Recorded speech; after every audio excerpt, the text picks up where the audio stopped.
कि दया मोहन तुम्हारे पिताजी रोज कितना कमाते हैं। तो भाई दया मोहन के पिताजी की दुकान है। अब उस दुकान पर किसी दिन इनकी कमाई कितनी हो जाती है, किसी दिन इनकी कमाई 500 हो जाती है, किसी दिन नहीं ग्राहक आए तो कितना होगा 100 रुपए, नहीं ग्राहक आए तो कुछ भी नहीं होगा, दुकान जल्दी बंद करके चले गए।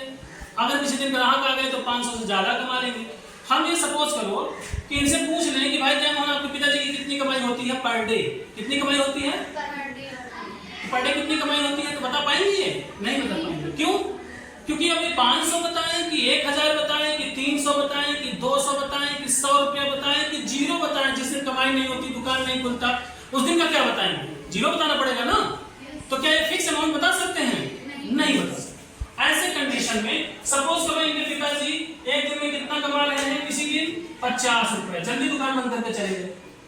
किसी दिन इनके पिताजी कितना कमा लिए 100 रुपए, किसी दिन इनके पिताजी कितना कमा लिए, कितना 25 रुपए।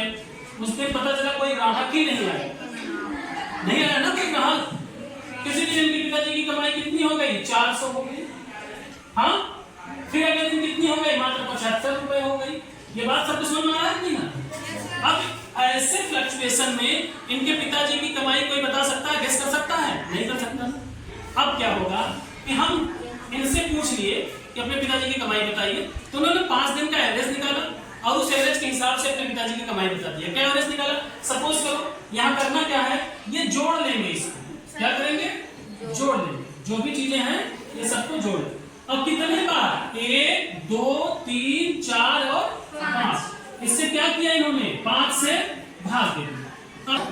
75 और 2500 और 400 500, ये 600 और 50 650 हो गया, हो गया ना। अब 650 में कितने से भाग देंगे, ये 5 से, कितना आ जाएगा, 5 1 के 5, 5 1 के 5, एक बचा ना यहाँ पर, ये 15 हो गया, तो 5 3 आए 15, कुल मिलाकर कितना आ गया 130, क्या 130 रुपए।